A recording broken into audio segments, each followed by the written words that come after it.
It's amazing how if you don't do something, no one else will. This fucking stuff's been sitting here for like 2 weeks now. Somebody could have picked it up and cleaned it up. Guess I'm somebody.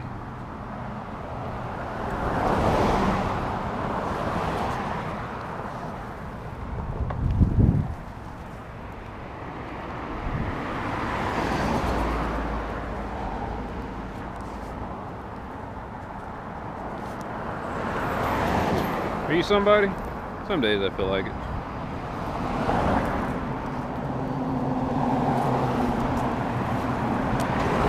Most days though, I'm nobody.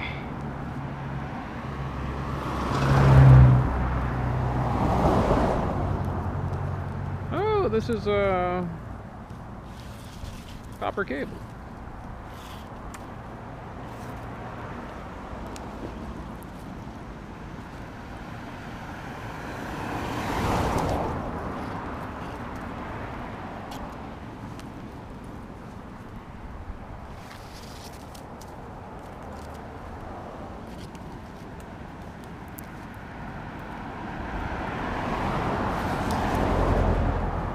Where it came from.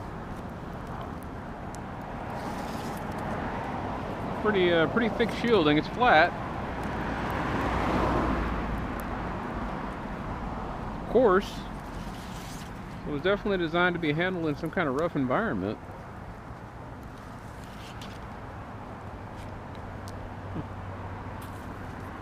Can't imagine what this is for.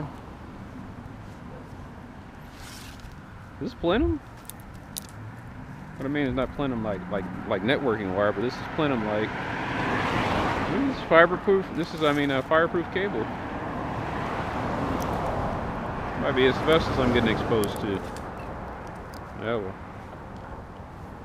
who wants to live forever?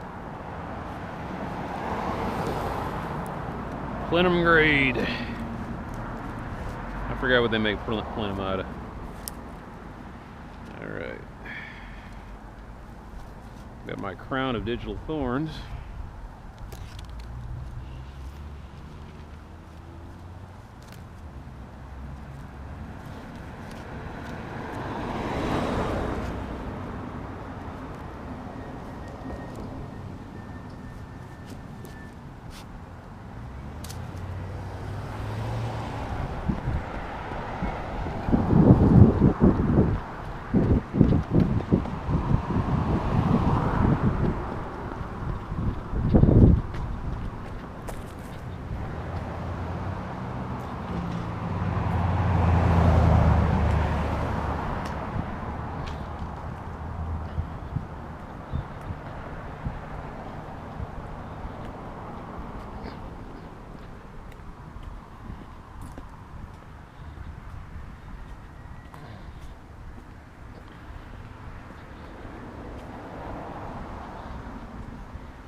You know, this was an adventure game, I'd be taking that copper wire and putting it in my pocket of infinite storage.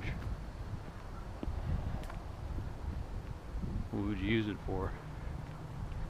Oh, what clever thing would they have used it for? There would have been a dark section with a hole in it. Some kind of tentacle monster that scared a light.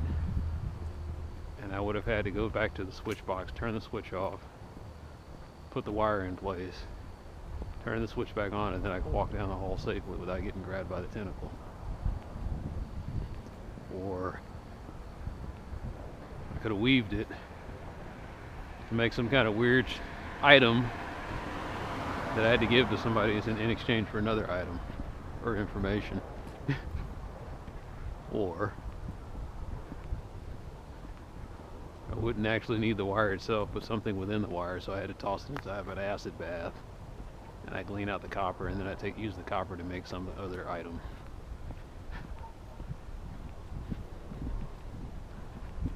Here,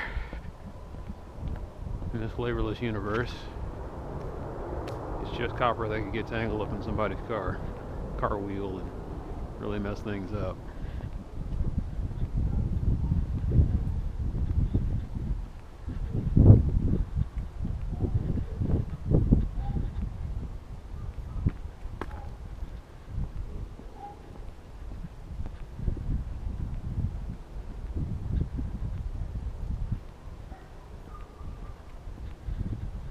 Is this a flavorless universe? Not in the subatomic scale, like I said. That's the quantum quality, isn't it? Flavor. Strange choice of words.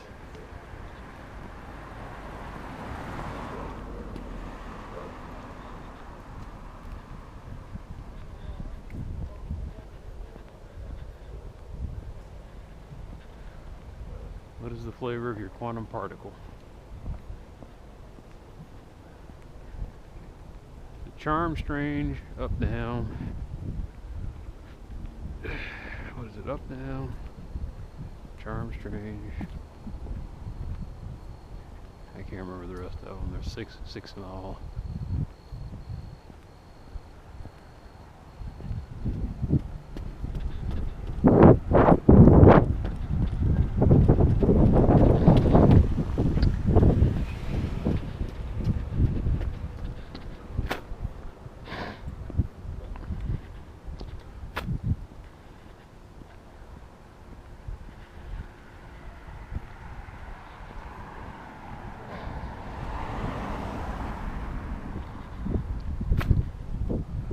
It's damn near 9 o'clock, and because the weather's warming up, I don't get the intimate nights I used to get.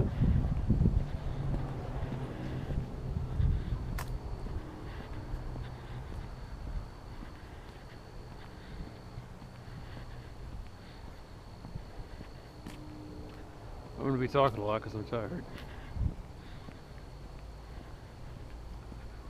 Stayed up too late reading comic books.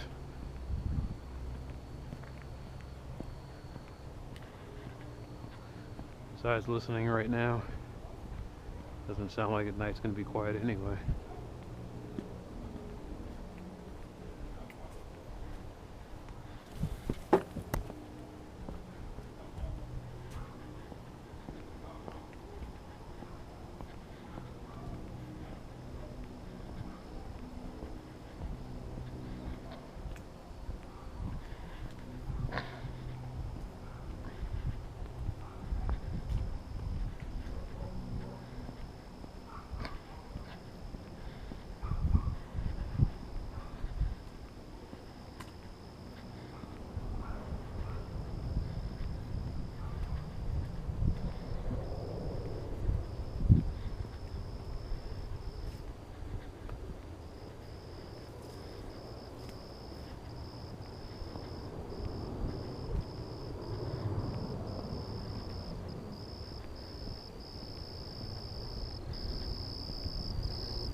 Thinking about how I'm reading a comic book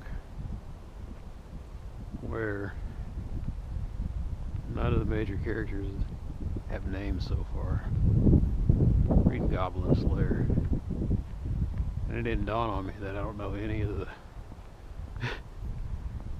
Like, there was the big giant hero, her name was the Sword Maiden. And that's all they ever call her, is the Sword Maiden. Goblin Slayer is the main character. His partner is the priest girl. No name. The other adventurers are, like they said, they're known by their class. So the spear class, there's the witch. There's the... What's her name? I mean her title. Everybody's known by their titles. Guild Lady. There's Guild Lady, there's Cowgirl.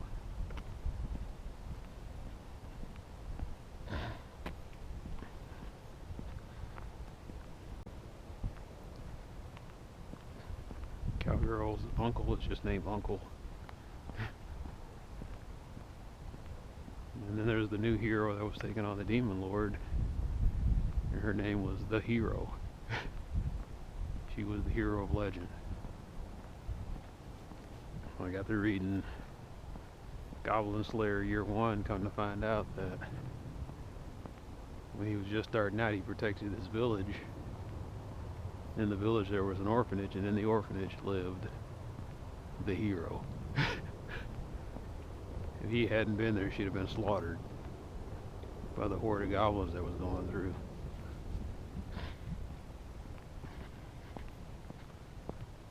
It's an interesting series.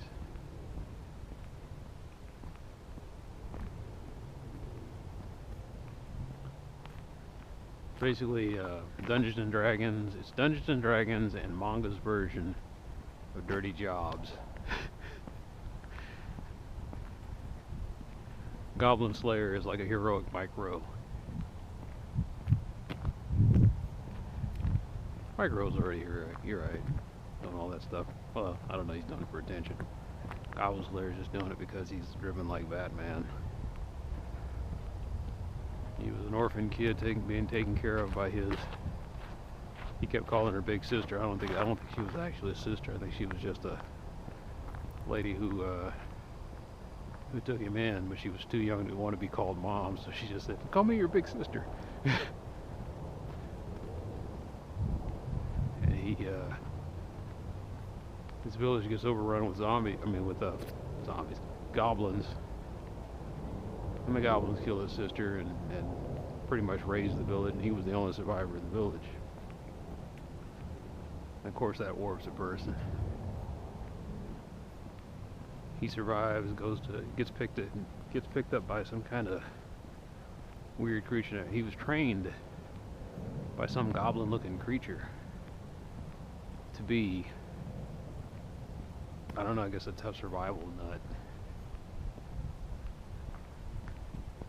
And so now he's driven by one singular purpose, and that is to wipe out to wipe out goblins. Other heroes are trying to take on dragons and evil wizards and sorcerers and all the stuff that people play. The reason they play RPGs and Dungeons and Dragons. All he wants to do is kill goblins. He wears rudimentary gear. He's a master of tactics. Well, he's almost a master of tactics. He's an expert in tactics. His equipment is specialized. His knowledge base is broad because he's driven to kill goblins.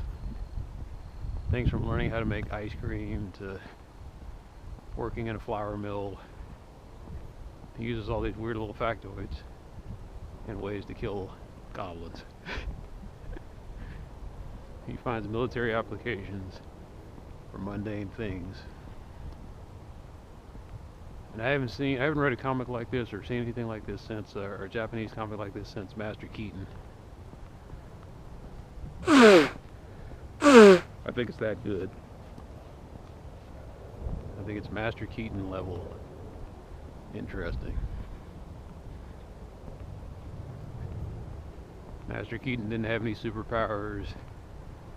He couldn't lift mountains. He didn't know how to manipulate chi or anything like that. He was just a guy with experience and wits. Got the drink started early.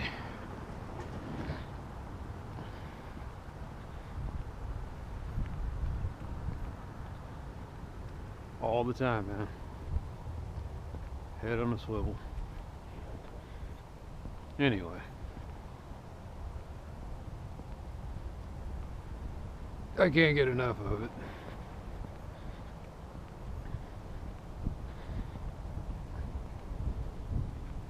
People want to lump it into the category of isekai, but it's not an isekai, it's just a fantasy novel. Or it's a fantasy series. He's in a medieval world where he's got almost pre-industrial knowledge. One of the books, one of the first volumes, he uses gasoline to clear out a goblin nest. He pretty much knows how to make explosives.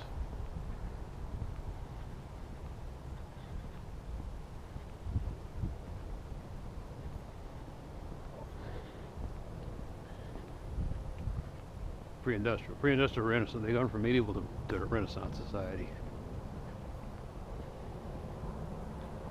They know some things, but they don't know. They're still everything's still kind of new to them.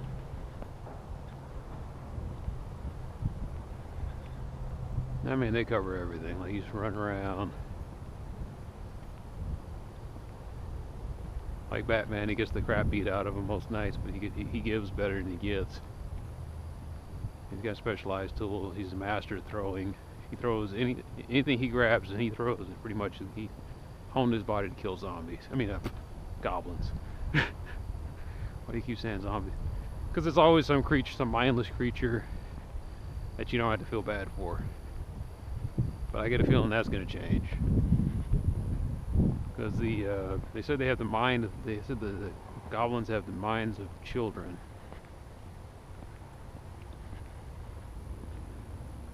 But one of the ones he fought was a tactician.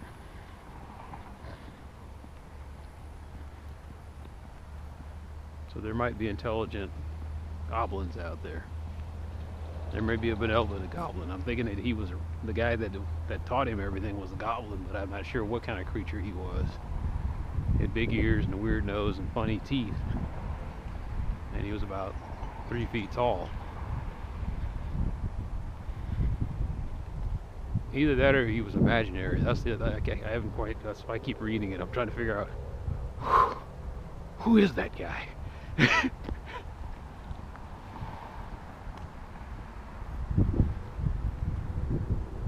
But I mean, it took elements out of everything, and it's well written. I think it's Batman. It's Dungeons and Dragons. It's Master Keaton. It's like I said, he finds out things through deductive reasoning and science. He's not a wizard, but he will use anything at his disposal to kill goblins. He went to clear out a nest of goblins.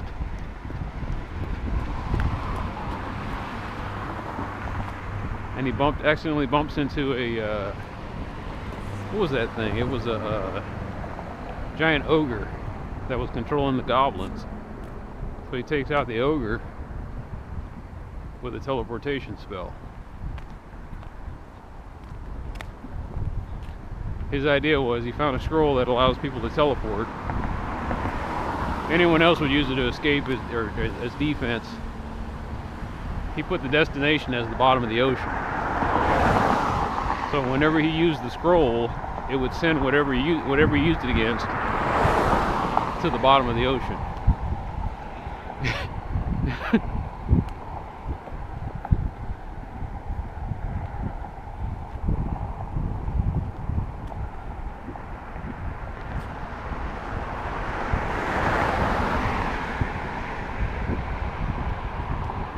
It's a lot better than what I was reading before.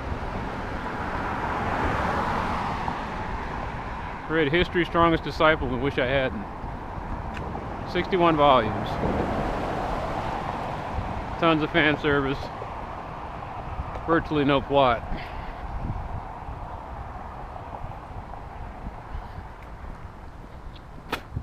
It has interesting little elements in it, like chi and history of martial arts, but it wears on you after a while. Because it's a shonen.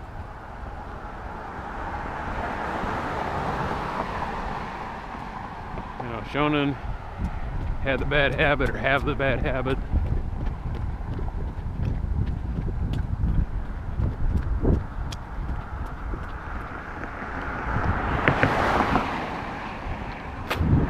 They're hero stories.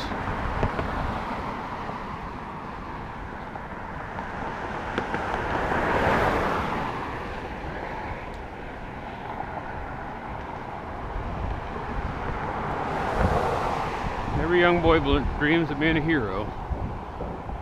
Well, almost every. I kind of dug villains.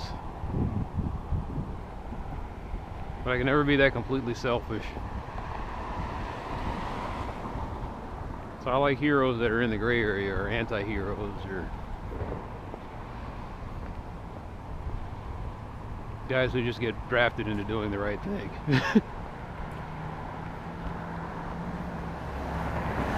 I say the right thing, I mean you can be selfish and still be the right thing. The selfless thing. You get drafted into a selfless clause.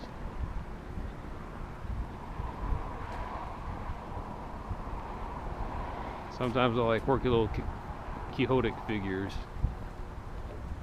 Guys who mean well, but it's a crazy world, or it's a crazy man, or it's the same man trying to deal with a crazy world.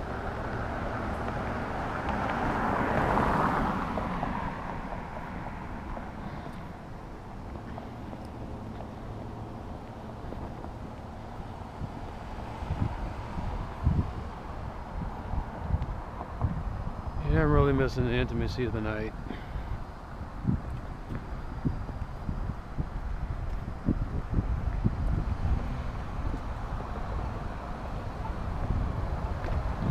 There are more assholes in this city.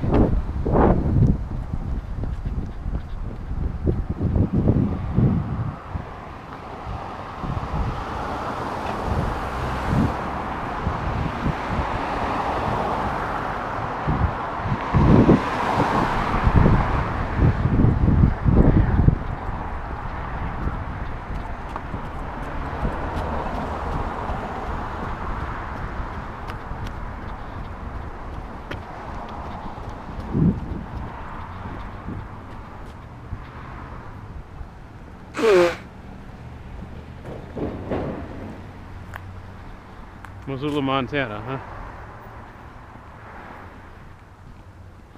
Doesn't have to be that place, but yes, something like it.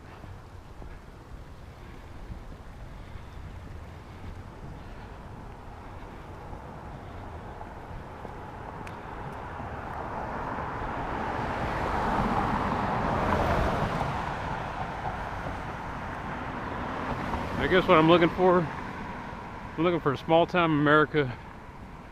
Small town America with great internet. I think I said that before. A place where things go a little bit slower. People work where people don't live to work. Or what am I going to say? Work to live. Let me put it that way. They don't work to live. What's the difference? In other words, you're just working to survive.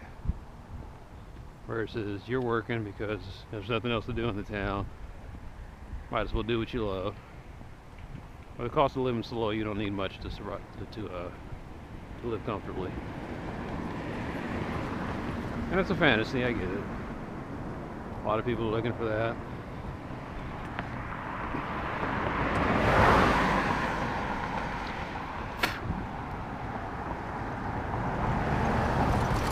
There of too many people and not enough jobs, and anything goes capitalism.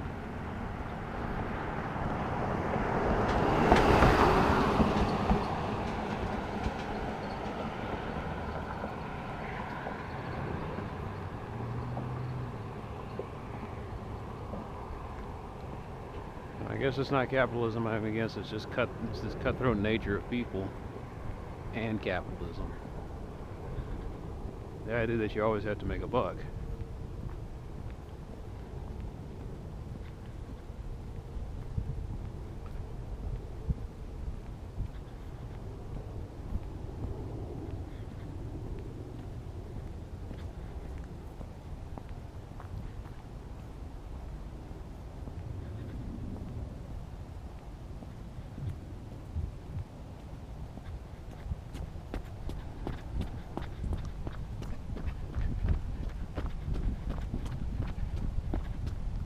You know, the flaw in some people's thinking is there's just not enough million-dollar ideas to go around for everybody.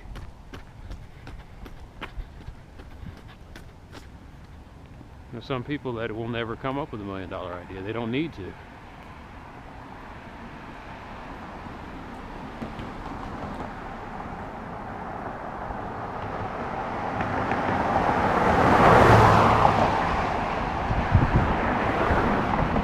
They're perfectly content helping out the guy who comes up with a million-dollar idea. And that's fine. I just don't think they should spend their whole lives making that man richer.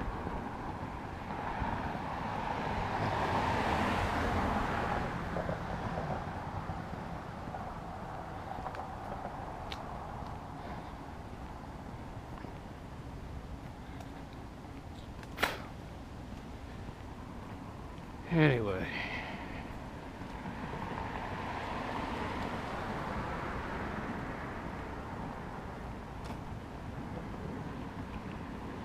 Started getting off into that, and I started talking about stuff, and I keep rehashing the same old thing over and over again. And I know what kind of world we're gonna get.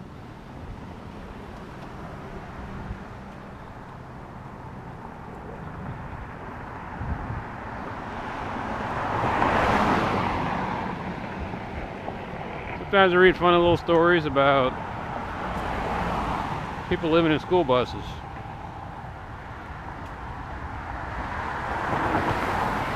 And purposely working part-time jobs.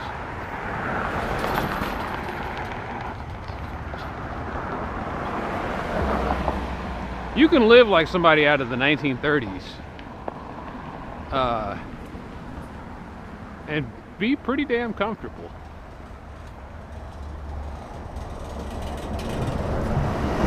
That might be where we're headed, where there's a lot of people who just,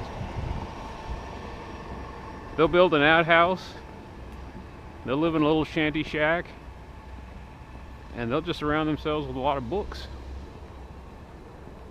And that'll be it. They will not be big consumers or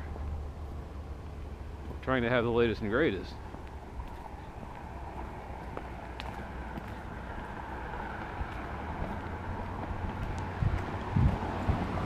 Eating canned goods, cooking on stovetops or fireplaces.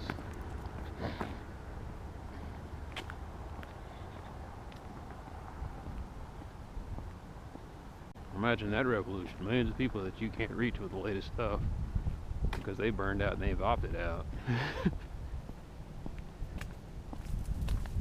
Slightly better than, like I said, the 1930s. Slightly better than the 19th century. Because we now have sanitation and medication. But where people barely use electricity. And indoor plumbing is just now coming into play. The 30s were a time in America where it just looked like things were. The 20s were potential.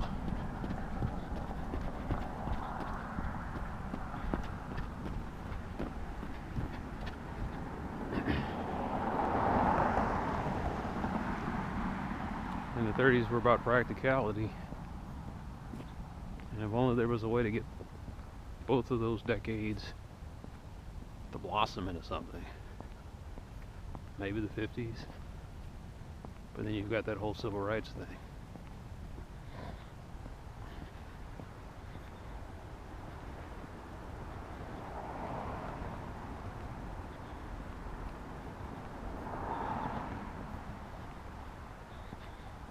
Maybe it's all just what they say. The more things change, the more they stay the same.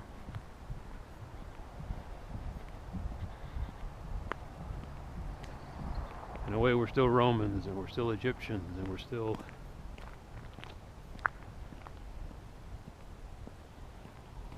Homo sapiens mixed with little Neanderthal and troglodyte.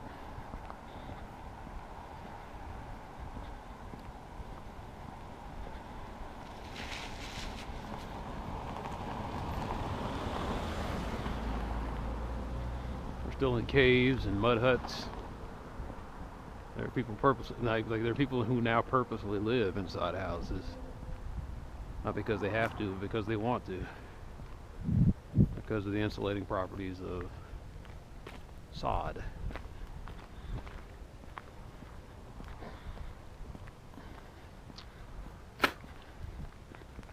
Right now we're in a period where we're trying to figure out how can we balance living with the microbe. We spent the whole 20th century trying to eradicate these things and hold dominion over them. Now we spend the 21st century trying to understand them and coexist.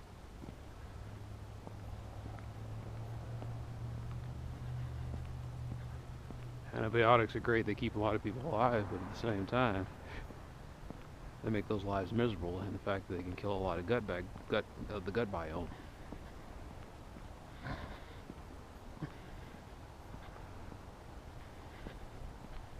You cure the patient, but keep them permanently sick. You cure them of the original malady.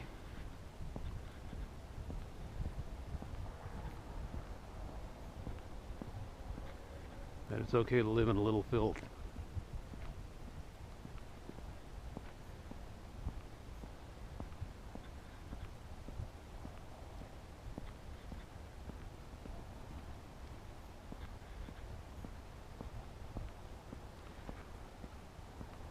What do I want?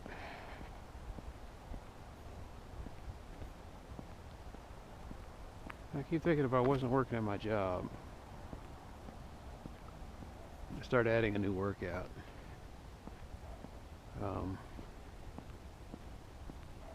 I start doing core training on Fridays, and on Saturdays I try to do animal walks to strengthen my upper body. I've always wanted to walk on my hands.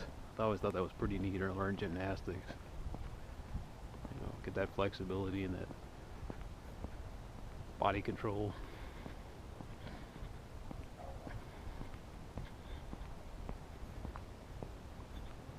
What I do here is like a part-time job.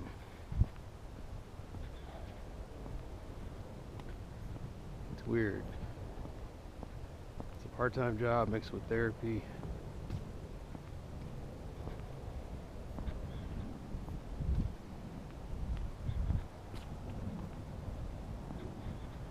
Mixed with education.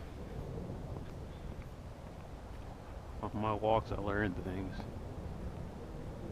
Like I'm talking to myself because it's soundboarding. In your head it sounds perfectly rational, but when you say it out loud, you say, hey, that was a really dumb thing I said. I was thinking. Other people look at you like you're crazy, and I was like, well, the rebuttal of that is I've met very few people that were sane. And I finally figured out what normal is.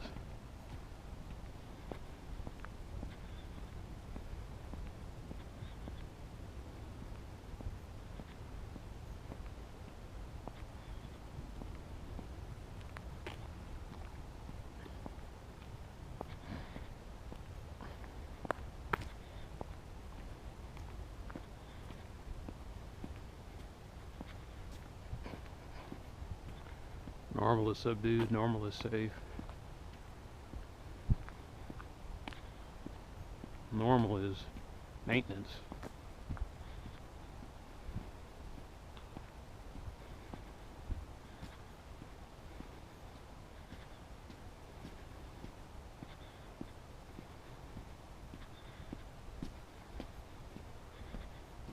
Normal is great for if you want to build something.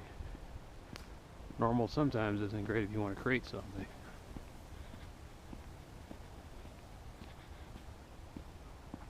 Maybe I should rephrase that. Normal is great if you want the building to stand up and for a long period of time, but normal doesn't help you come up with the idea for how to build the building. You need a little crazy for that, or creative. In crazy lies creative.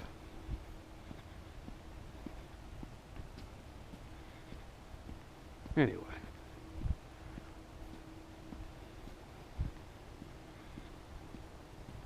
Soundboarding.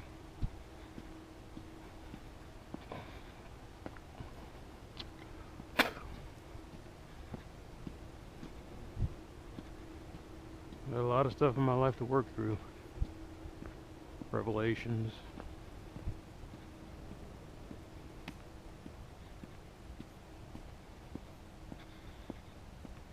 And it seems I am out of time.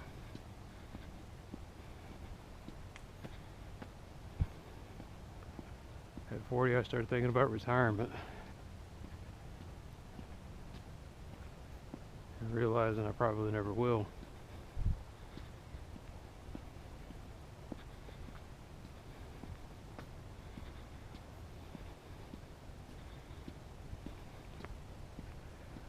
I always knew that I'd probably be living during the apocalypse. I just didn't think it would be when I was an old man. Didn't factor it.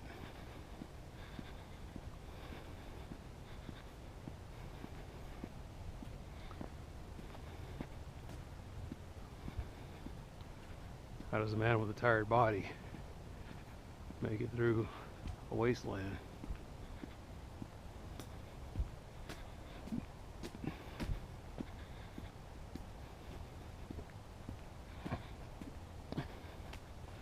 People say it's not going to be that bad. It's like it's not going to be that bad for everybody. There are going to be a lot of people my age wandering the earth. Because there won't be any stability.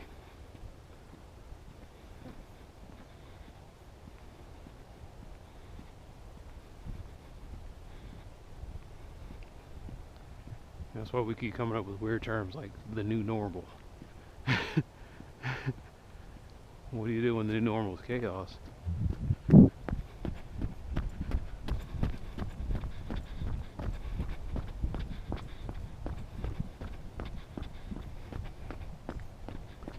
At 40, I find myself thinking about stuff that would have never occurred to me in my 20s.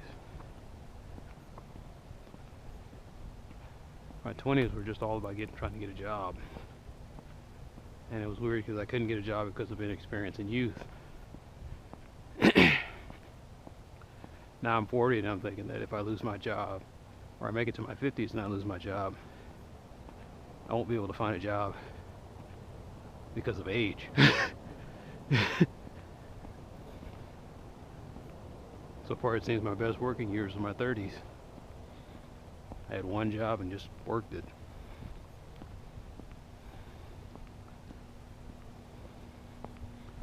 My 20s were just weird little temporary gigs. And I really don't want to go back to doing that in my 50s or my 60s. That's why I was getting depressed and thinking about basically a Smith & Wesson retirement. Because I am going to have to keep working.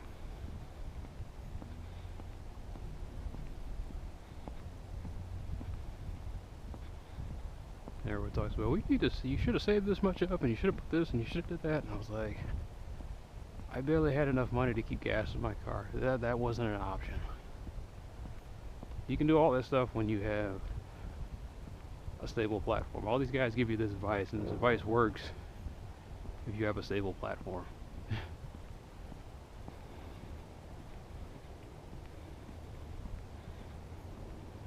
Which means it doesn't work for the majority of people.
Sometimes I think I wish I could just keep walking, but right now I haven't had anything to eat since 1 o'clock yesterday morning, or 1 o'clock this morning. And I think if I was living in a situation where I was constantly on the go, I'd be wondering where my next meal is going to be coming from. Right now I live in this world where it's just like, oh, I've got money in my wallet, I got money on my card, I'll just go to a place and buy this. What if you didn't have that option?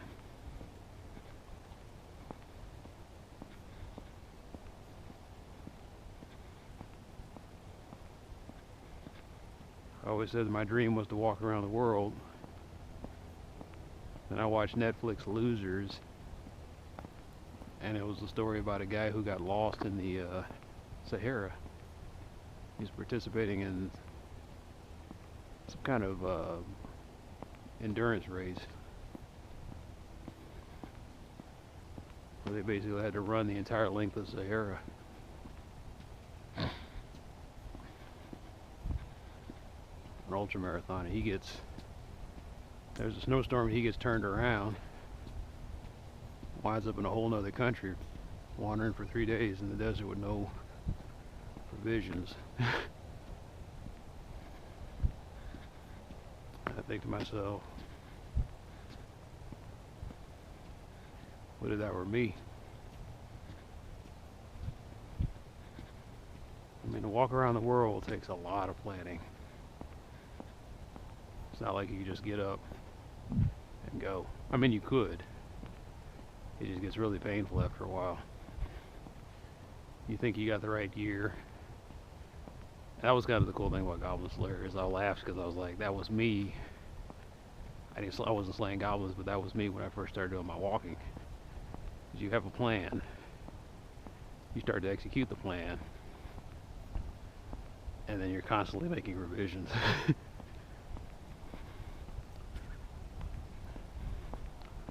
You know, with me, my gear constantly changed. When I first started doing this, I was wearing jeans and t-shirt.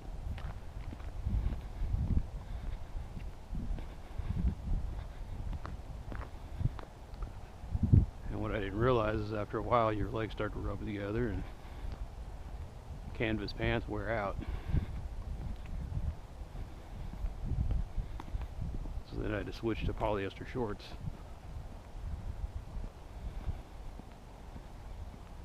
The shorts I'm wearing I've had them for about 14 years now. There's a hole in the pockets are full of holes, and I got them held together with safety pins. And one of the legs is wearing out in the front.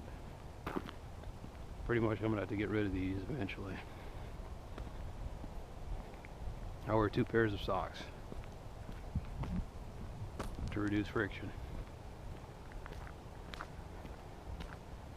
I wear a special type of walking shoe with orthotic inserts. I wear windproof gloves. This is my 3rd iteration. These are the ones that work the best.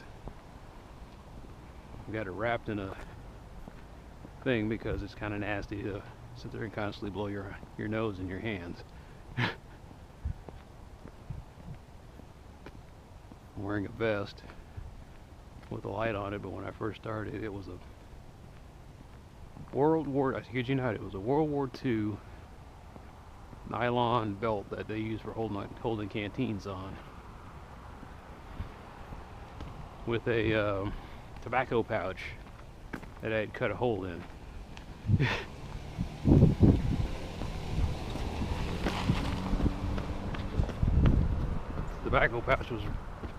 The tobacco pouch is about 80 years old. It belonged to my grandfather, but it had a broken zipper, so I modified it.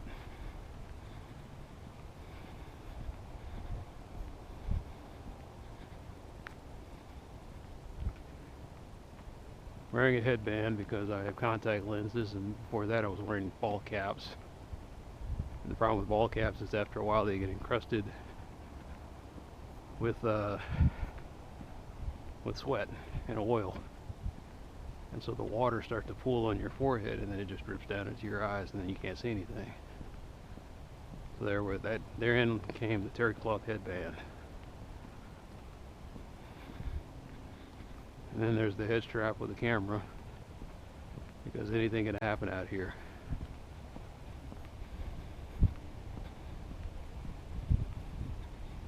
And all that started when I just got up one day and said, I'm going to start walking. And the plan was just to get to a distance. And the revisions were to try to get to that distance comfortably and safely.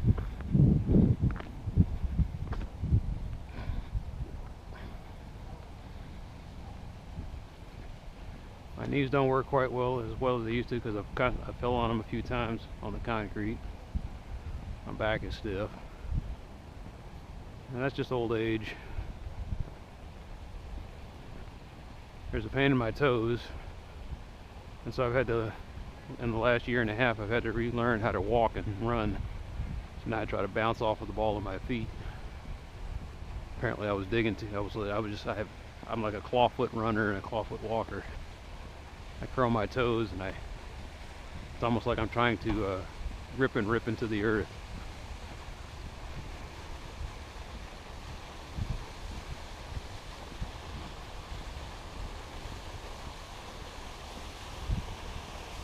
The stuff that I'm seeing in front of me doesn't shock me, because like I said, I'm so used to everything being so random.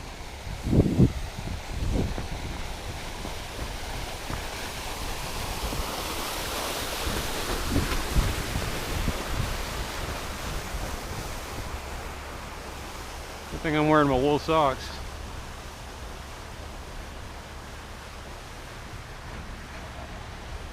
I haven't gotten attacked by dogs as much. But yeah, how am I going to walk around the world?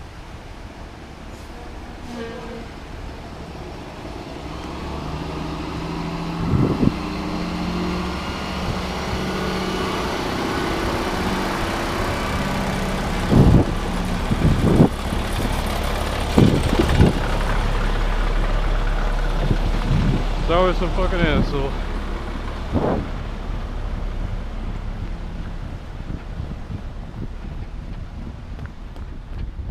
How am I going to walk around the world?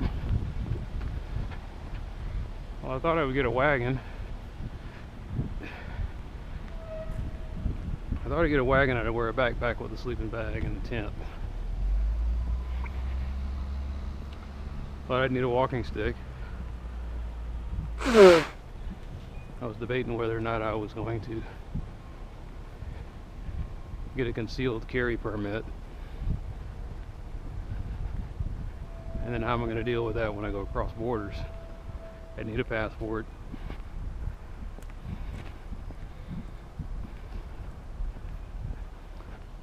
Then you start thinking about the gear, water purification tabs versus, or I need both. I need a water purification tab and a water purification filter or device.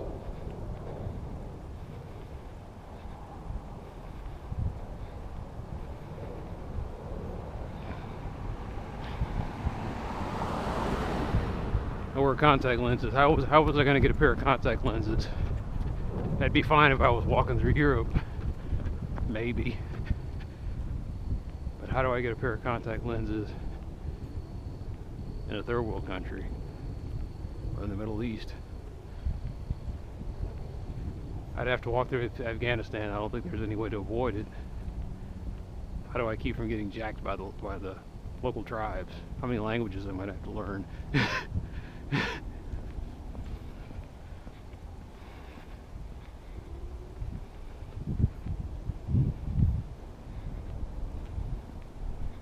And I'm a black man. It probably wouldn't be too much of a problem because three-fourths of the world is brown. That's one little fact that you should never realize. White people are a minority in the world. But you live here and you think because they dominate so many things, you think they run everything. So I'd be safer than a lot of white guys who want to plant something like this. And yeah, it does come down to color. Well, actually attitude, but if you got an idea of white supremacy in your head, you're probably not going to make the trip there that well. If you can respect other people's cultures, you might be all right.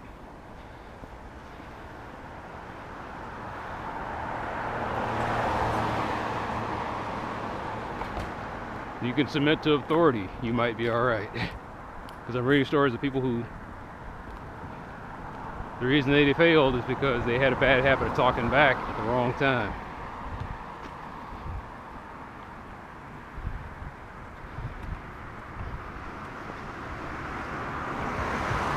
Even in this country, all those rights that they say you have, it's all well and great if people believe in them and somebody's enforcing them, but you're going to get into these zones where you got nothing.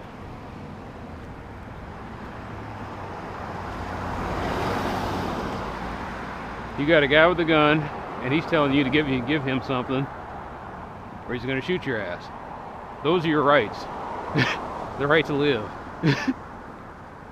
And it's being tested at the barrel of a gun. And so that's all I think about when I think about walking around the world. What the fuck? Oh, it's like damn near 10 o'clock.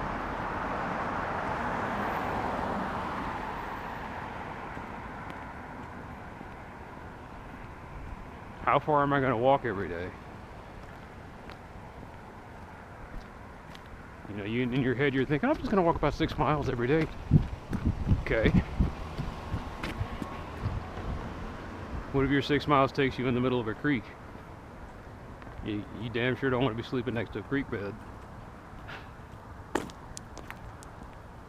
What are you going to do if you encounter a wild animal? Poisonous animal.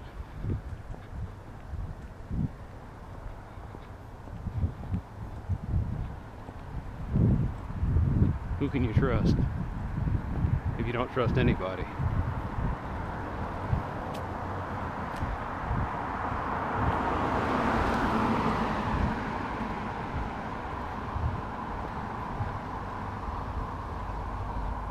That's 10 years of my life. That's 10 years of revising a plan.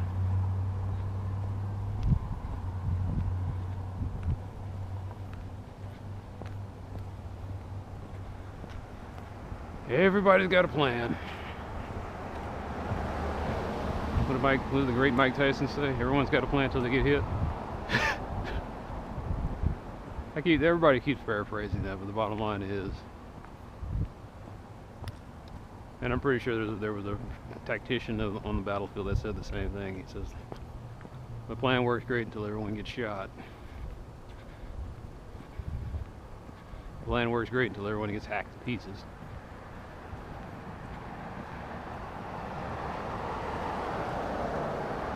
The plan will always change. That's why I laugh about people who are politicians.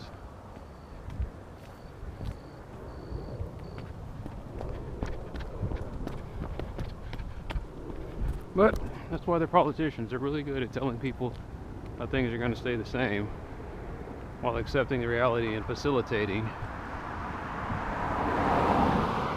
While accepting the reality and facilitating the change. No, we'll keep jobs in America, okay? Everything's gonna be fine. Hang up the phone, pick up the phone. Hey Felipe, yeah, we're getting ready to move all that stuff down to Mexico.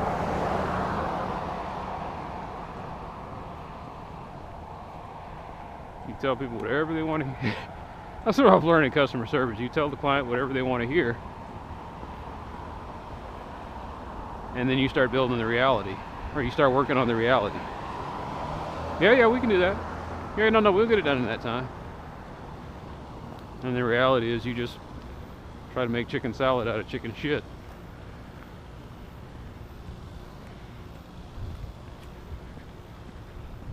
My chicken salad is fantastic, by the way. I won't tell you all the secret ingredients, but I'll just say that one of them is paprika, and you'd be surprised how much paprika can dress up a turd.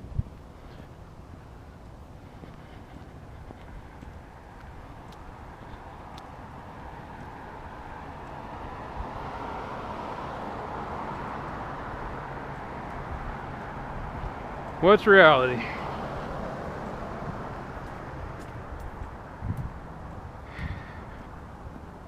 We're going to have to rethink. I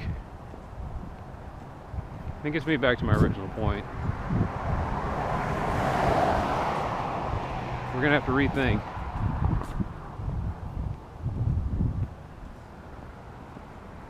work-life balance, or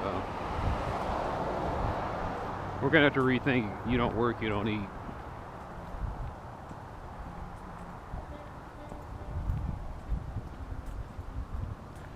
Man, they're still not done with this. All right.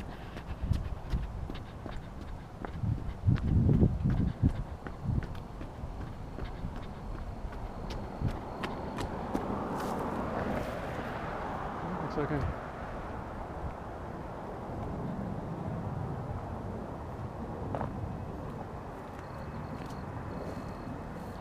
You see, this is the kind of place where you walk and then you get bit by a rattlesnake. People are like, there's no rattlesnakes in the city. I was like, there's rattlesnakes everywhere.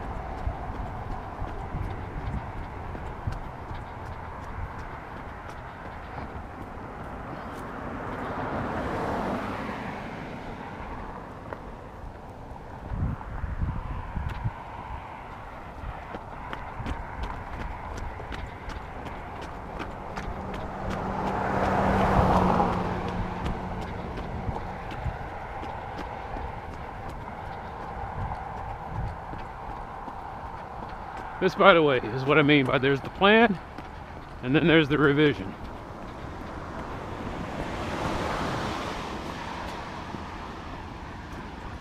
You plan on walking down Lover's Lane. You didn't plan on running in traffic. The revision is run. Hope for the best. When I go around the world, there won't be sidewalks.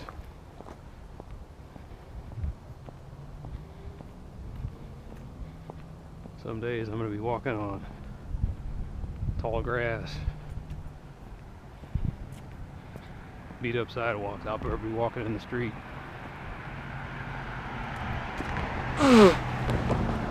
In a place that doesn't have pedestrian friendly laws.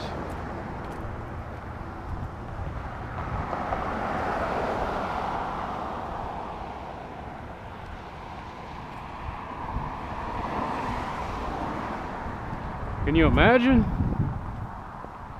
I'm walking through Mother Russia in Siberia.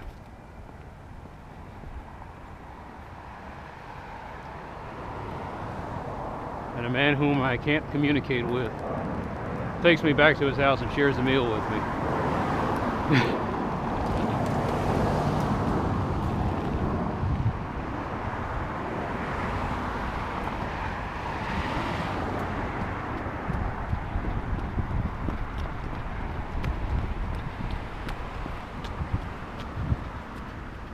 People say that's fantasy. No, that's reality. I've had that happen before. Here in the United States, where dead tired guy invites me into his house and I'm eating dinner with the family. And in return, I fix his stereo. I fixed his stereo, and the weird thing was he had an old Apple II computer. It wasn't Apple II, it was the it was whatever one started first using GUI. And I didn't have the operating system disk. And I had to use a translator to tell him this will not work without that disk, and I can't find that disk. This is before the internet blew up big. Today I can go find it. I can find a Mac formatted floppy, or I can make a Mac formatted floppy, and I can load it up.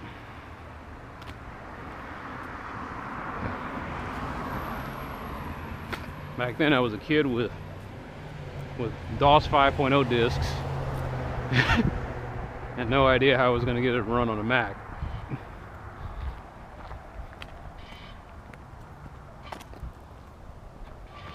I'm listening to people tell me about the Mac's different because it has data forks. And I didn't know what any of that meant.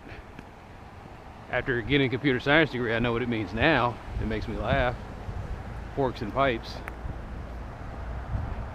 Because all that was built on top of Unix.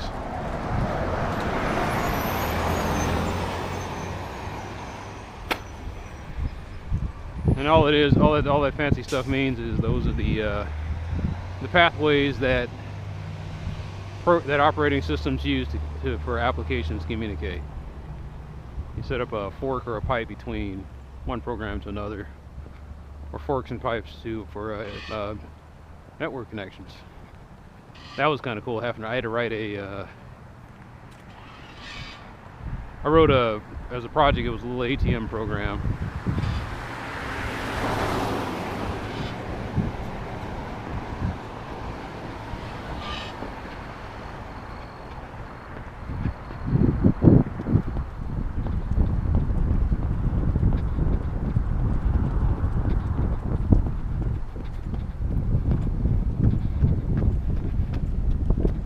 You can do all these great things. I could do all these great things if they were the 80s or 90s. There's some of they put this. I think they went out of business. Thank God. Got tired of that asshole in this truck. This would have been nice in the 80s and 90s, but here it is. I get my degree in 2010 and I'm learning how to do the programming techniques from 20, 30 years ago. This looks not much has changed. I was like, no, a lot has changed. You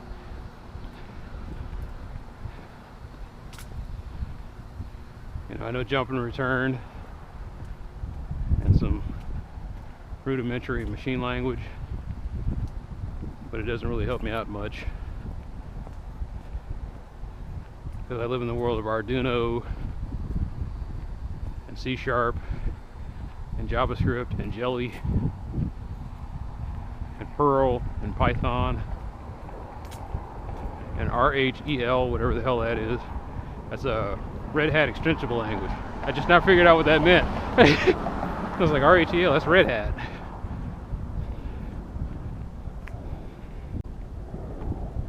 New languages that are built on top of XML. And all XML is the it's like an internet markup language that allows you to.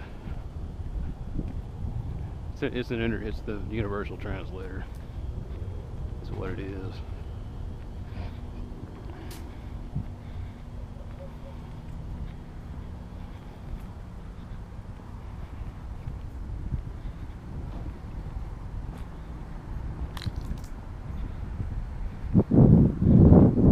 I don't know how to use development environments, and what it really takes is you just practice. Practice. If I want to walk on my hands, I got to do it for 10,000 hours. It would take me 1 year to get good at walking on my hands. It would take me 1 year to learn Russian. It would take me 1 year to learn Japanese.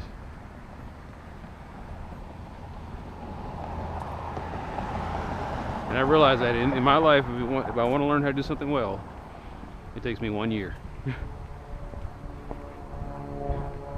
When you've only got 120 of those, the reality dawns on you very quickly about what you can and can't do.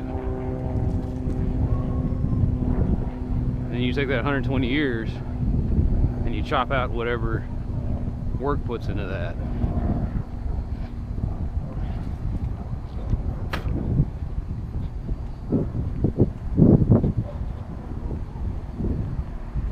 So, what do you think the future? I think everybody's going to be working 20-hour, like I said, I think they're going to be working 20-hour shifts.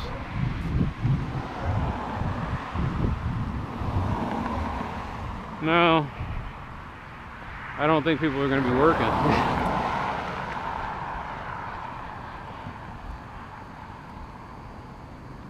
That's the problem, is that I don't think everybody's going to be working. At my job, they're starting to get to the point where we manage the machines with one terminal. And then if something goes wrong, we rarely troubleshoot the machine, we just swap it out. But that's assuming that you have the machine. Aha! So we're going to have a future where most of the work is automated, but we don't have the resources to get everything done. So there's going to be backlogs and bottlenecks and log jams. The bottom line is there's going to be gridlock, confusion. We're going to have these machines that can do great things, but they don't have the resources to do the great things because of money.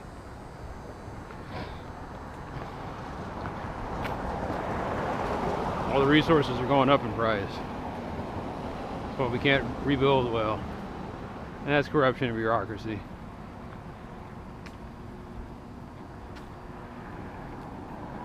Like, the reason the rest of the world is eating our lunch is because the rest of the world had a pretty sparse and simple infrastructure to begin with.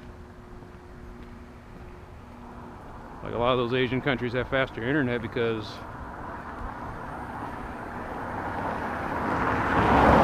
when they were first starting out, there was nothing in place, and so it was very easy to lay down fiber optic cable. And then they had a government that was subsidizing all this stuff, and then that means that a lot of people had to eat a lot. The costs are very low too. Here, everything's established. I'm walking on a concrete road that's probably been here for damn near 100 years. And then there's regulations in place, and then there's palms that got to get greased, and then there's overbidding, or there's underbidding, and then jacking up the price later.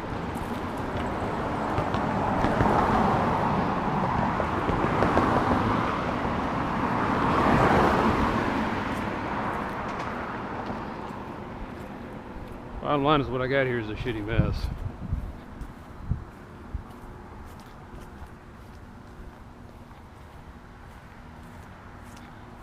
It almost points to something that happens in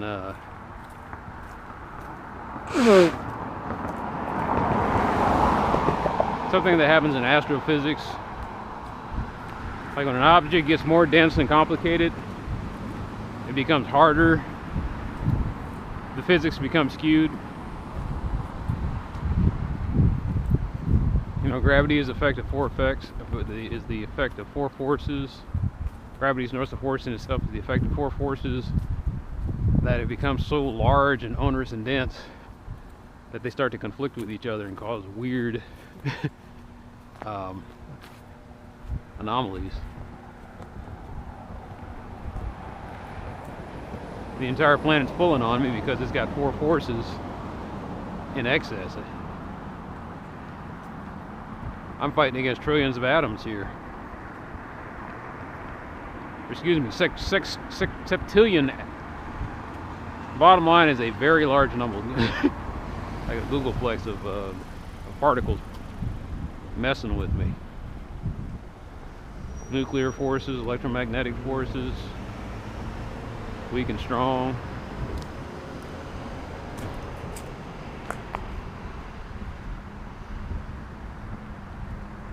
And so the weird thing is the relativity of all these things. There's a physics of human civilization. Whereas in the small town, you can do a lot of things that you couldn't do in a big city.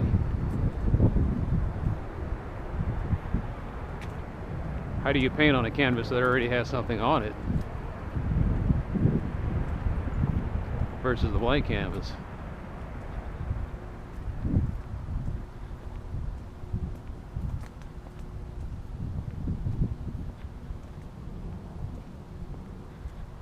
Maybe the answer to all that lies in graffiti art. Graffiti artists don't seem to have a hard time painting on top of somebody else's stuff.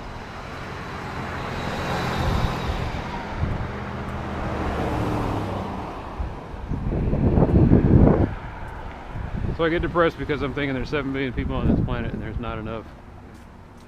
And in order for everybody to live comfortably,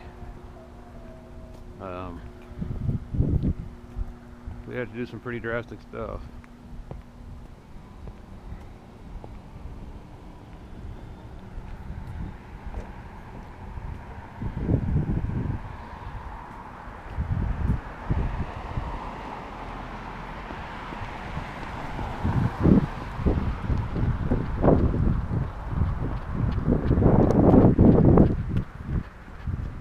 Like in a future of comfort for all,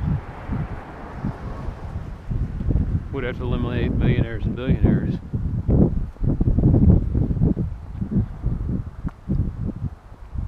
These mansions you see here, you wouldn't see mansions.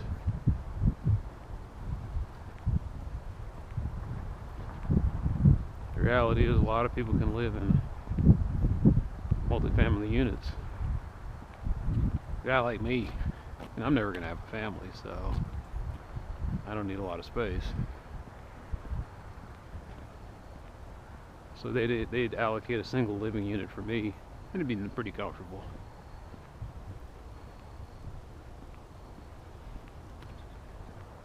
No 65-inch TV screen, no big backyard.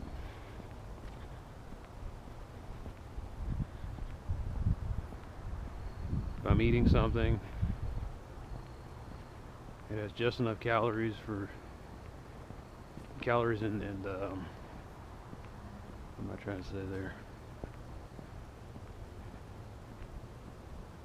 Whatever I'd eat would be just enough for my daily requirements.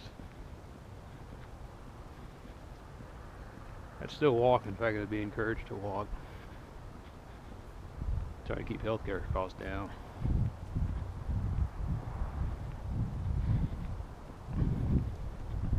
Can't work 40-hour jobs anymore because we don't have the resources to work 40-hour jobs. So I'd be working 20-hour jobs or less.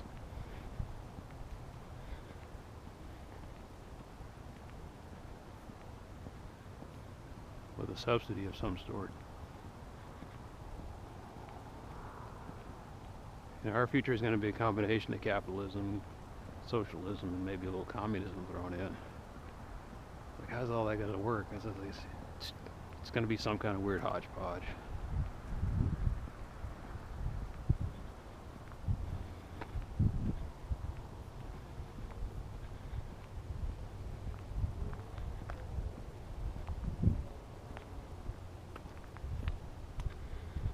Like this right here, this isn't sustainable. You know, there's probably a 4-ton air conditioning unit trying to HVAC unit trying to sit there and climate control that house is just wasting a lot of energy. Might be 2 people living in that whole house. And it's like, but I want a big backyard, and I want this, and I want 2 stories. And I was like, what you want will be irrelevant. You'll get what you need. Be glad to get that.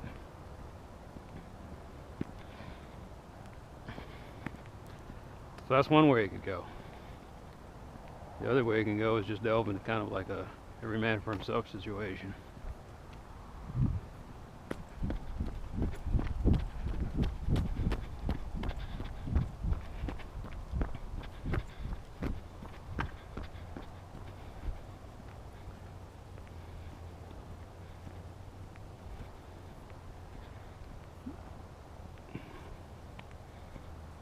Anyway, I'm tired. I don't watch the news anymore. I just sit in my little cubby hole and wait for some drastic change to happen. There's no plan. This time it'll just be a bunch of revisions. Actually, there's one plan. Like I said, there's always the Smith & Wesson retirement is always on the table. It's a contingency.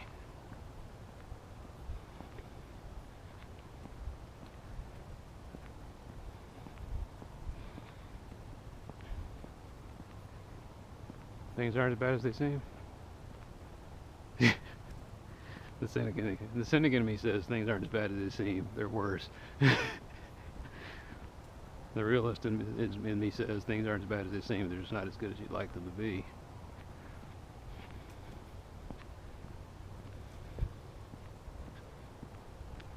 And the dreamer in me,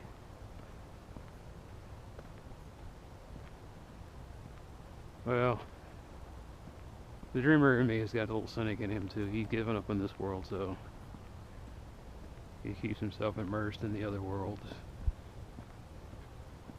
The ones that will always be outside of our reach.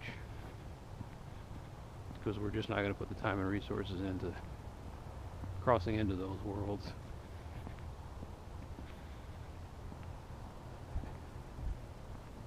The dreamer in me realizes that he's stuck on Earth.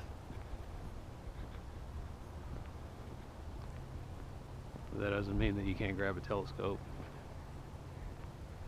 and vicariously live on another one.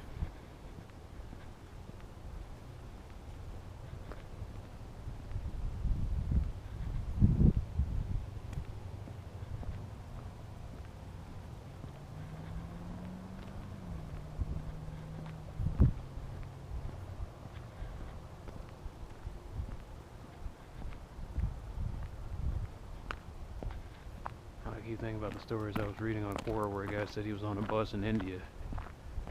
The bus driver got out and started defecating in the side of the street.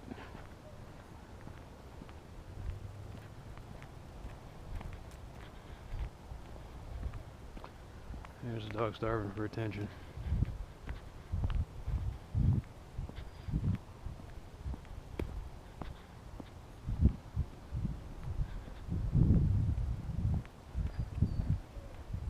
I bring up that story because I think about how it hasn't gotten that bad yet.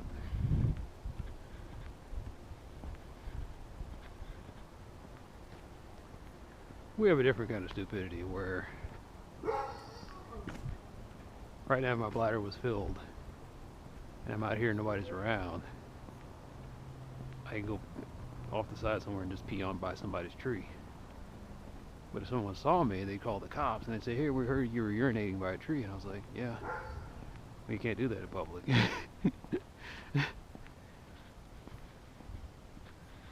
What's the reality, though? That's I'm just giving the hypothetical, but the reality is I'd piss by the other side of somebody's tree.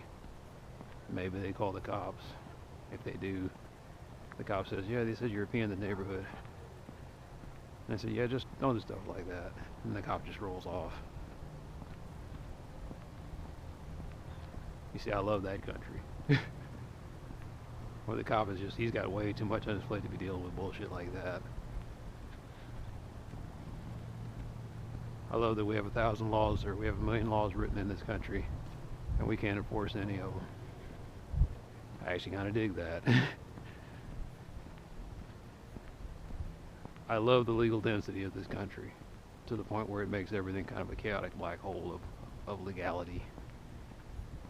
I say I kind of like that because when you just want to be left alone, or you just want to have freedom, you will have freedom because of the unenforceability of the laws.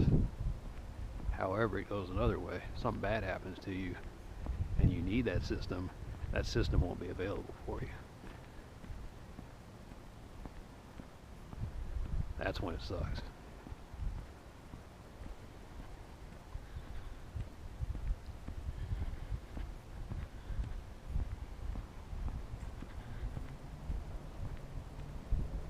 And that's kind of why I don't believe in it anymore, because I'm seeing firsthand that I'm in a state of absolute freedom because of a legal backlog, and I'm in a legal no man's land because of, once again, the backlog. This is caps, right? This is caps. And I mean, when was the last time I went down this street?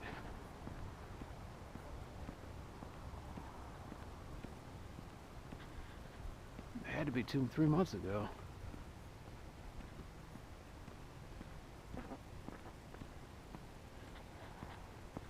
And the reason is because I didn't want to be out here late at night. I wasn't scared anybody was going to jump me or do anything to me. I was scared of that. Like I was reading on that article one time where the guy was saying police are tired of folks calling people. They were tired of citizens constantly calling the police for stupid little things. And one dispatcher just said, look, ma'am, it's not illegal to be black in America." Cops are even tired of the racism, because racism keeps them busy. There's a suspicious looking man in my neighborhood.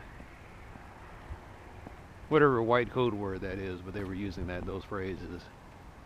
You know, they were pulling it out of the John Birch code book, left and right.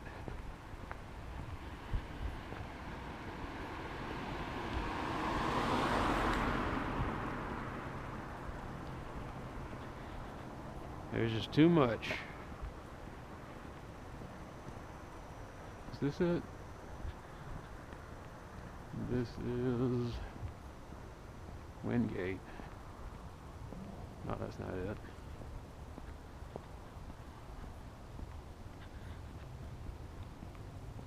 I guess I'll find out when I wind up on Lemmon Avenue. No, this isn't it. No sidewalk.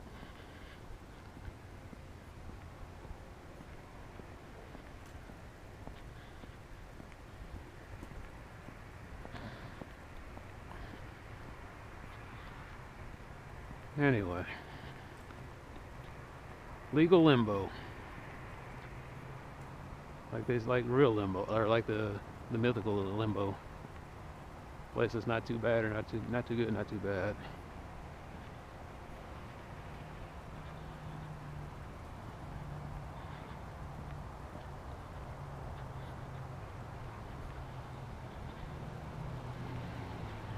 This looks like a pool on the road.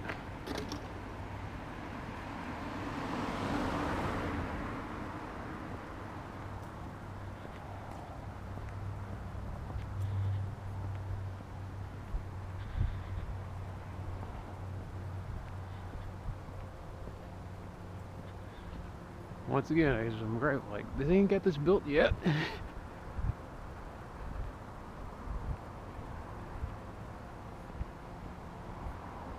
More glass and steel than is absolutely necessary. Okay, so it is Glencrest, and it says caps.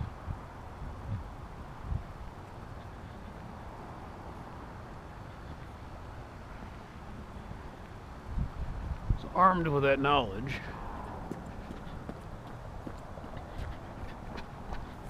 there we go.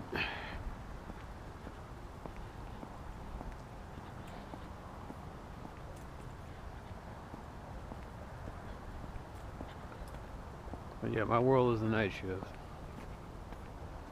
where things are a little bit more slowed down, where it doesn't seem like there's a lot of people.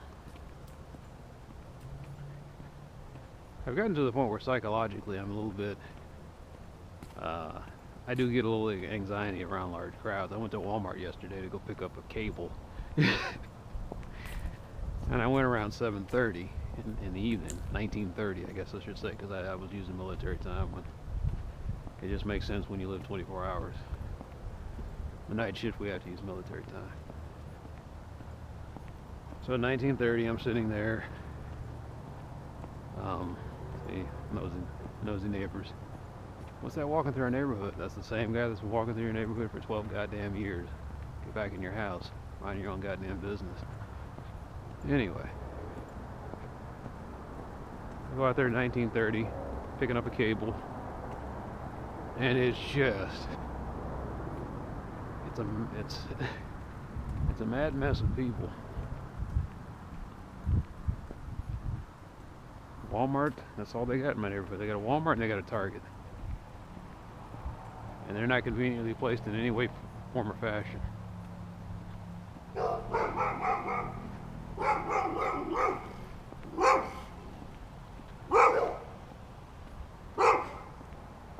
That's new.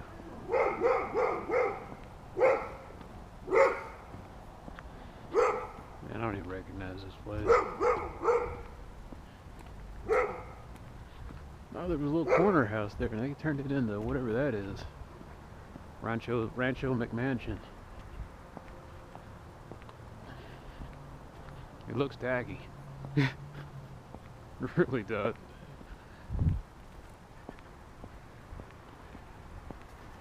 Anyway, a lot of people. I was expecting maybe at 5 o'clock there'd be a lot of people. At 7 o'clock there's a lot of people. And the poor checkout girl, she was wore out. She was supposed to have been relieved 30 minutes before, and she's sticking around helping people get through the express line. She says, "Oh, this is my last person." She says, "You all going to go to another line."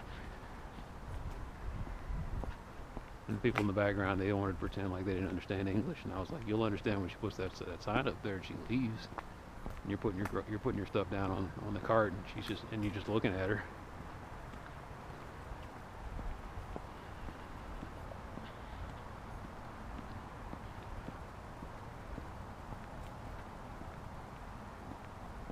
And the Walmart where I live doesn't make any sense whatsoever. It was like it was designed by retards. It's just, I can't understand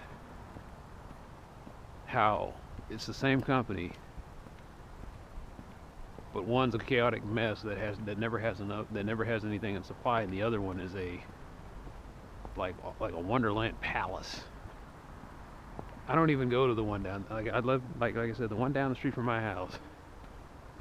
I avoid it like the plague. I might buy 1 or 2 items out of there per year, because every time I go there I get pissed off. Instead, I go to the one that's open 24/7 off of 635 in Midway. That place is beautiful. They always have what I need in stock. I go late at night so there's no crowds. There's the occasional weird trash of humanity, or the people, or the unfortunate transient traveler that just, he's going there to pick up a toothpaste and mouthwash kit because he's staying in a hotel that didn't provide him one.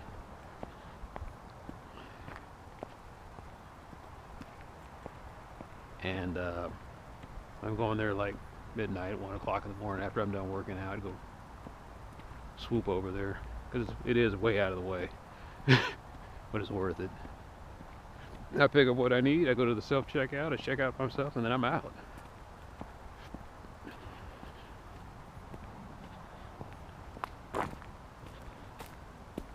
I'm so spoiled now. I'm spoiled on self-checkout and online shopping, because I can't go back to the way it used to be. I can't sit up in there in a line in a queuing system and just like watch these people come through there, 100 items in a 20-item line, because you think you're slick. Well, I'm just buying this one kind of item. Yes, but there's 100 units of that item.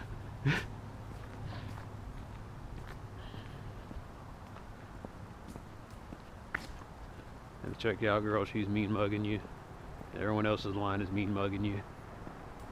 And then you have the audacity to whip out a checkbook. Oh my God. You take a 3-party out-of-state check? Get the hell up out of this store. And then the people who complain later on to corporate just rolls their eyes and they're like, "You are boiling humanity's ass."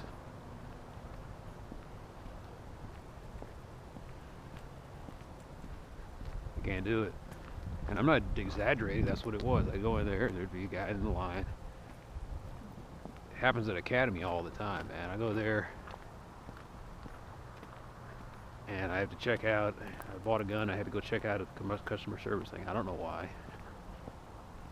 It's like, you can't go through the checkout without, you had to go to the customer service line. And I was like, okay.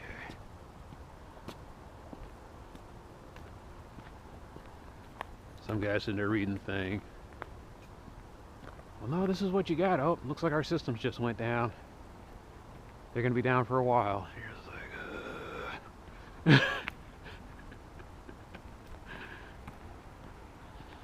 I could have gone to Cabela's, Academy online. I don't think they sell guns online. Maybe they do. I just wouldn't buy a gun online unless I knew exactly what I was looking for. There were like 5 or 10 places I could have just bought a gun online, had it shipped to me.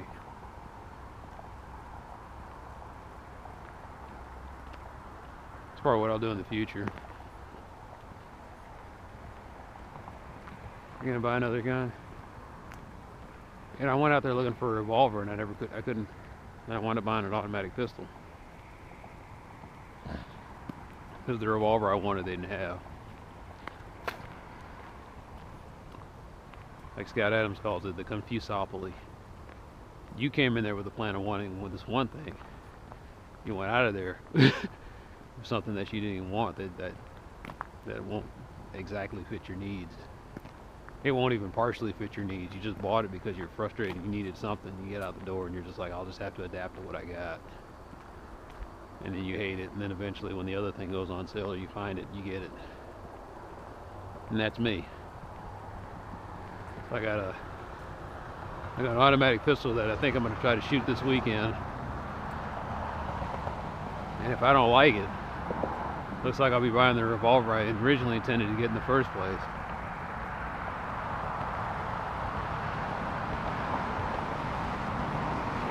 Mossberg was exactly what I wanted, though. It's a nice little shotgun. I didn't get the fancy one. I didn't get the Maverick 88. I got the, I forgot what the name of it. It was called the Home Defender or something like that. What? I was thinking about options for my Smith & Wesson retirement.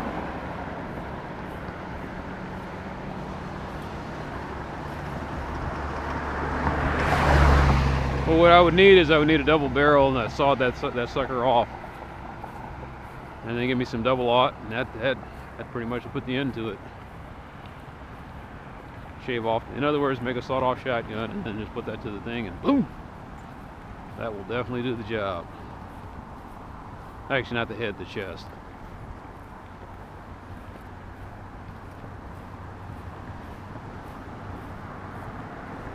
I don't like the idea of doing it because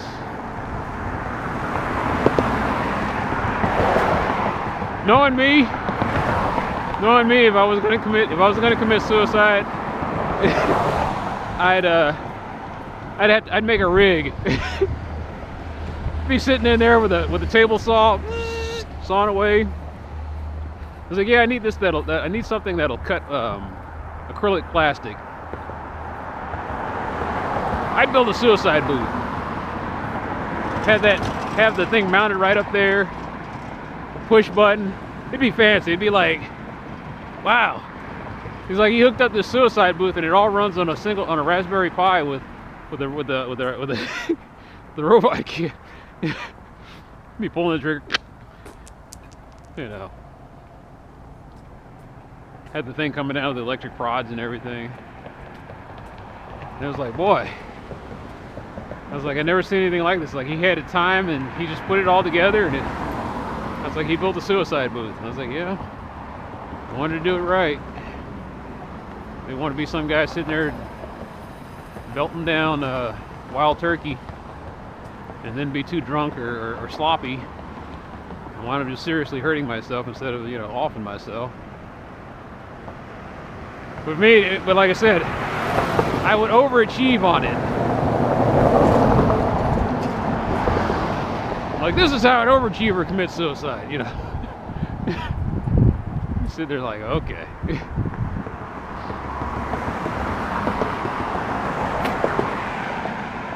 I'd be proud of my little booth. I'd be like, you know what? I got to post this up on the dark web. Here's how you can build yourself a wonderful suicide booth for $100. I know it works because I built one for an old lady. It's like, I build these things all the time for people who,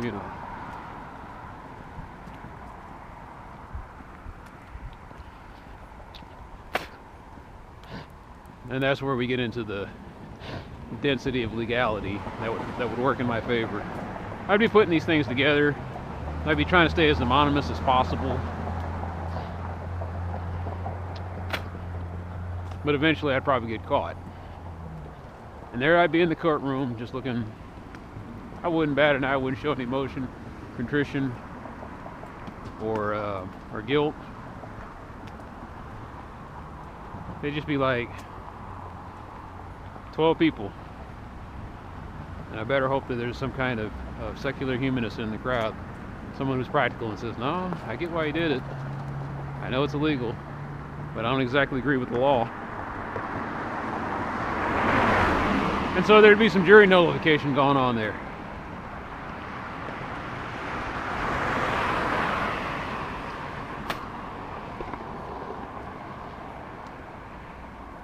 So I think about that. I wonder if I could get a hold of an anesthetic like propofol. Milk of amnesia is what I'm saying. I didn't realize that it didn't have that, like, when they put you under with that stuff, they have to wait for it. I learned that working where I'm working.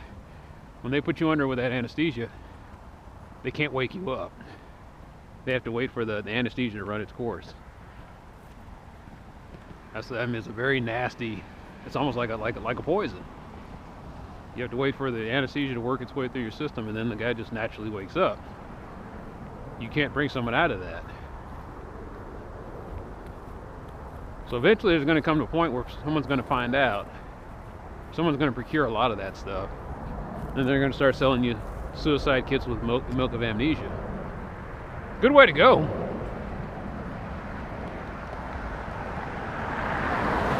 Yeah, they inject you, you don't wake up. That's it.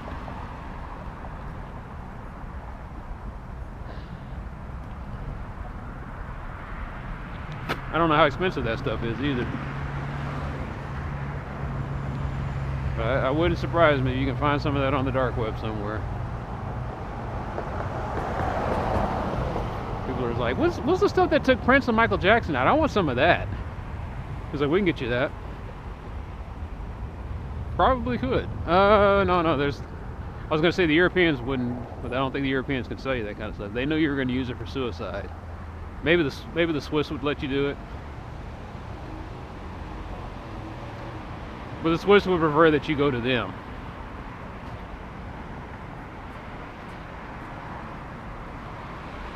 And so that's what I'm thinking. I bought the gun, but I might not be using it. I might just take a one-way trip to Switzerland. Still like that idea of setting up the suicide booth. It'd be a nice little project to go out on. I mean, I'd do it up big too, man. I'd make it like, I'd be like Edward G. Robinson and Soylent Green.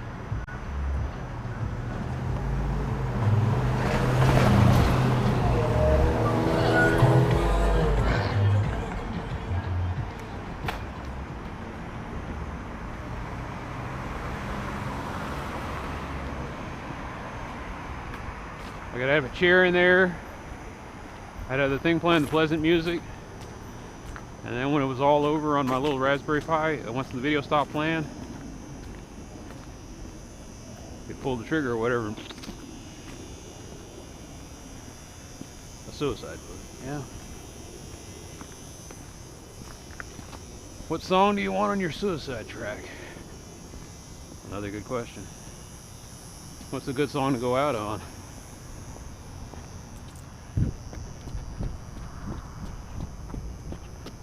I bet you a lot of people who committed suicide at Magic Carpet Ride. Just seems like the song to go out on. People say, oh, you need to stop talking about this gallows humor. I was like, go on the internet. There's a big forum that's... all these guys talk about it. It's healthy to talk about it.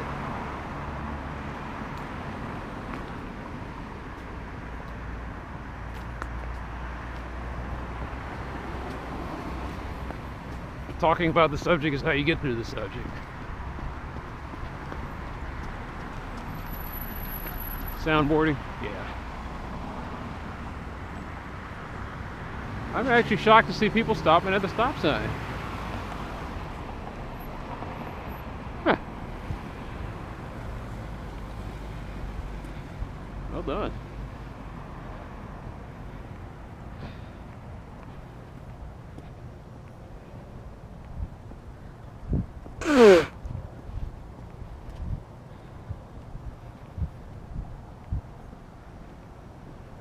But yeah, it pops in my head now.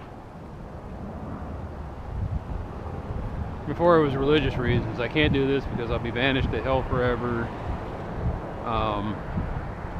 What if it's like the New Age guys say, I keep replaying my life over and over again? And once you get past all of that and you realize that, yeah, this is an option. This is something you could do. I actually felt joy. It was weird. It was a joy, it was a relief. Because it's like, look, I can go out on my terms. I don't have to keep living in this shitty mess. You know, it gets to the point where it's too much to bear. You can go. You can eject. But then there's the planning.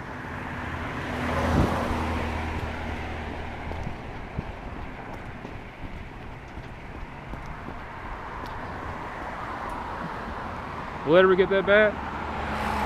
Yeah. Yeah, it'll get that bad. That's like I said, you got to plan for it.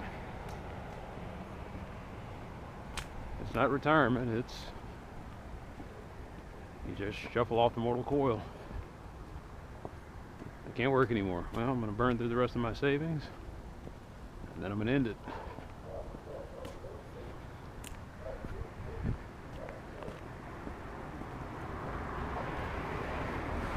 So somewhere around 60, 65, I might cash out.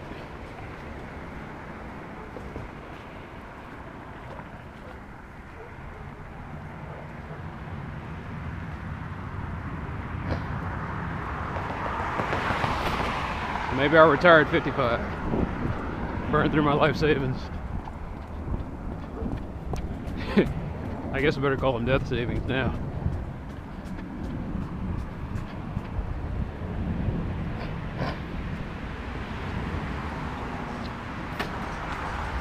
And then you start thinking like my inner voice, there's this inner asshole that says, why don't you just do it now?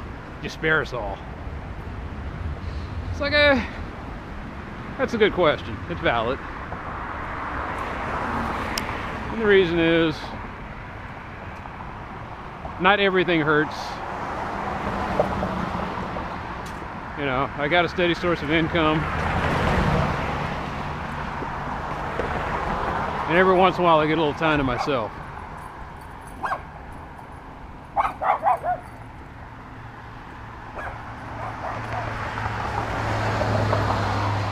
Tonight I'm going to have about 3 hours to myself to do what I want. I'm on vacation, so I'm looking forward to the rest of the week. You know, I don't have I don't have the work depression that kicks in every week,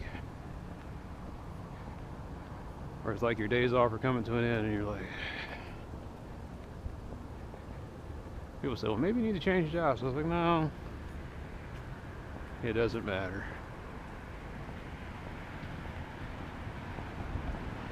And that depression comes from the fact that you know you have to be there. You know there's no way to get out of this. It's the Gethsemane moment.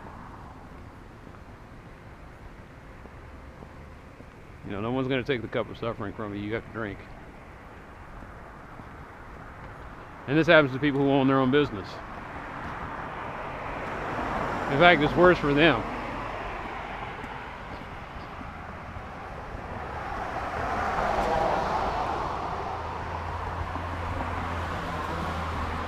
No, I don't want to work, I want to experience. You know. I want to go back to school and get a mathematics degree and work on a mathematics job for a year. The fuck, man.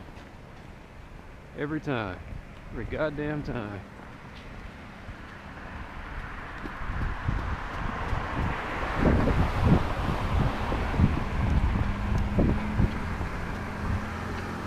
Wouldn't mind working on a farm for a year.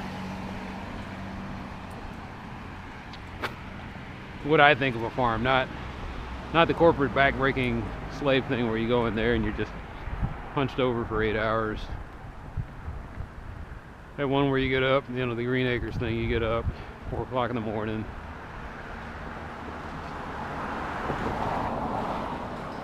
And you grab your pitchfork and you move alfalfa and you go tend to the cows and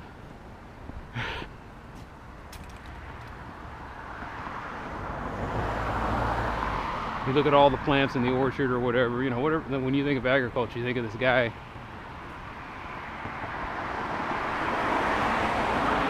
You think of this guy taking his sweet time, surveying, working in the land.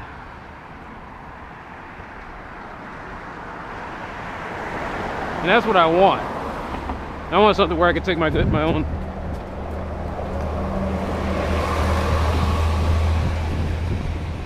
I could take my time doing a task that I like. That's the difference between work and a hobby and pleasure. Is you can sit down there comfortably on your own time and do it in your own way. Work is none of that.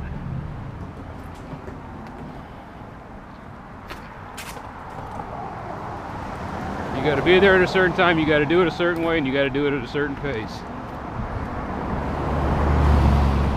A lot of assholes out here, man.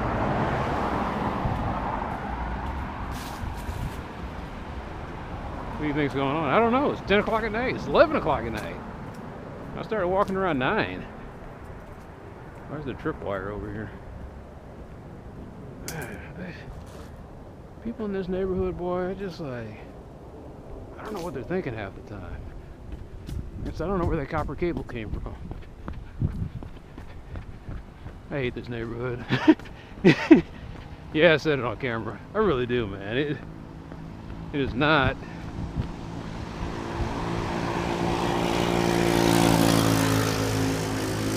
It's just too much. There's too much going on at any given time. It's too dense.